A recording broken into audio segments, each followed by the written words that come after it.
Now, what shall we do now? I could read about gas engine ship engines, or I could tune my guitar. But what I'm actually going to do is I'm just going to prove to my dear friend George that I do listen to what he says. Look at that, a mincer. Not a grinder, George, it's a mincer. Now, what I've been stuffing down there is not my fingers, but is chopped foam out of a garden chair cushion that someone donated, and I've been producing this wonderful stuff. I've produced my first batch of foliage, and I've just mixed up some green dye. The label said it's jungle green. I don't know why it thinks that. And what we're going to do, we're just going to slop some ground foam into the dye, and then I'm going to mash it about a bit,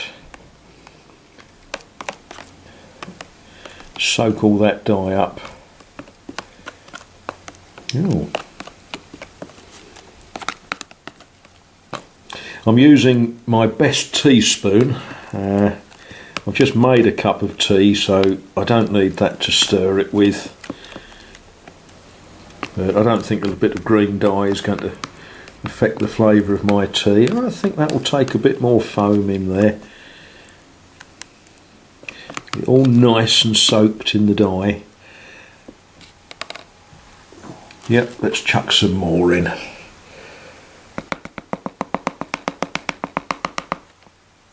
Oh, might have overdone that a bit.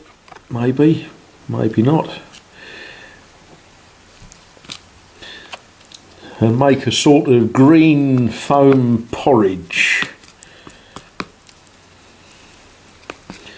Get it all nice and soaked, and then newspaper. Tip it out on some newspaper. And my last batch actually took the best part of 3 days to dry. Well, that's fine. I'm in no hurry. So there we are, George. I do listen.